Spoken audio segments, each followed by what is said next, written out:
Assalamualaikum warahmatullahi wabarakatuh. Alhamdulillahirrabbilalamin.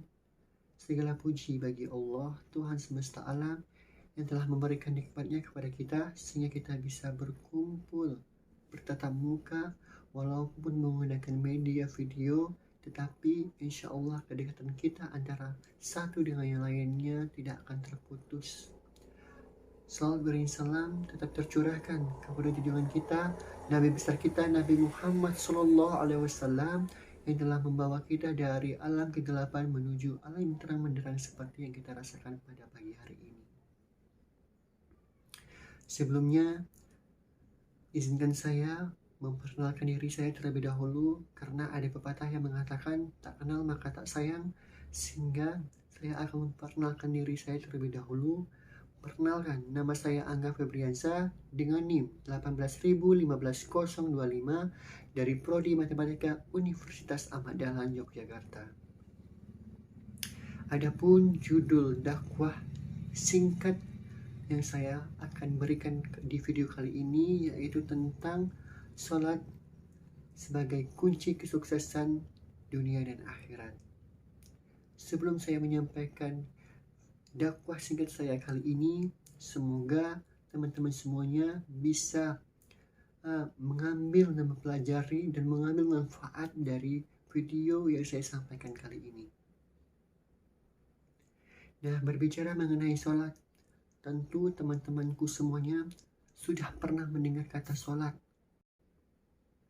Sholat merupakan kunci atau tiang agama bagi umat Islam.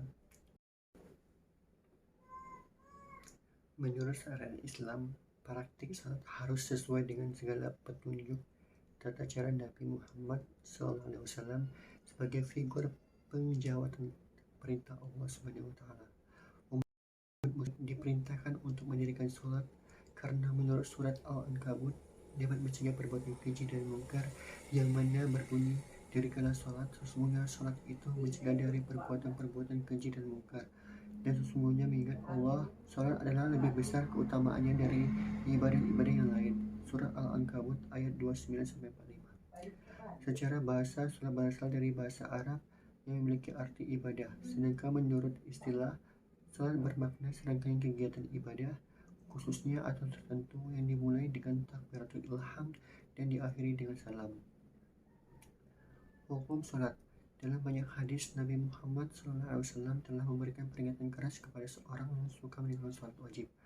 Mereka akan dihukumi menjadi kafir, dan mereka yang meninggalkan sholat maka pada hari kiamat akan disandingkan bersama dengan orang-orang kafir, seperti Qurun, Fir'aun, Haman, dan Ubay bin Ka'laf. Berikut hukum sholat dapat dikategorikan sebagai berikut. Fardu. Sholat fardu ialah sholat yang diwajibkan untuk mengerjakannya. Sholat fardu terbagi menjadi dua, yaitu fardu ain adalah kewajiban yang diwajibkan kepada mukallaf langsung berkaitan dengan dirinya dan tidak boleh ditinggalkan ataupun dilaksanakan oleh orang lain, seperti sholat 5 waktu dan sholat Jumat fardu ain untuk pria. Fardu kifayah. Fardu kifayah adalah kewajiban yang diwajibkan kepada mukallaf tidak langsung berkaitan dengan dirinya. Kewajiban itu menjadi sunnah setelah ada sebagian orang yang mengerjakannya. Akan tetapi bila tidak ada orang yang mengerjakannya, maka kita wajib mengerjakannya dan menjadi berdosa bila tidak mengerjakannya, seperti sholat Jumat, sholat jenazah. Adapun syarat-syarat salat. Syarat-syarat salat adalah hal-hal yang harus dipenuhi sebelum salat ditunaikan. Yang pertama, beragama Islam. 2. Sudah balik. 3. Berakal sehat. 4. Suci dari hadis dan najis. 5. Menghadap kiblat. 6. Mengetahui masuknya waktu sholat. 7. Mengerti syarat, rukun, dan sunah sholat. Adapun rukun sholat adalah setiap perkataan atau perbuatan yang akan membentuk akad sholat. Jika salah satu rukun ini tidak ada, maka sholat pun tidak teranggap secara syar'i dan juga tidak bisa diganti dengan sujud sahwi. 1. Berdiri bagi yang mampu. 2. Niat dalam hati. 3. Takbiratul ilham. 4. Membaca surat Al-Fatihah pada tiap rakaat. 5. Rukun dan tumakninah. 6. Iktidal setelah rukun dan tumakninah.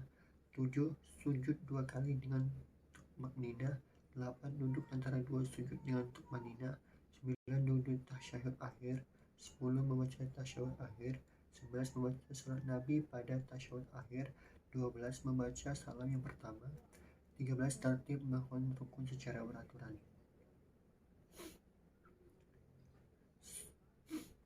Selanjutnya yaitu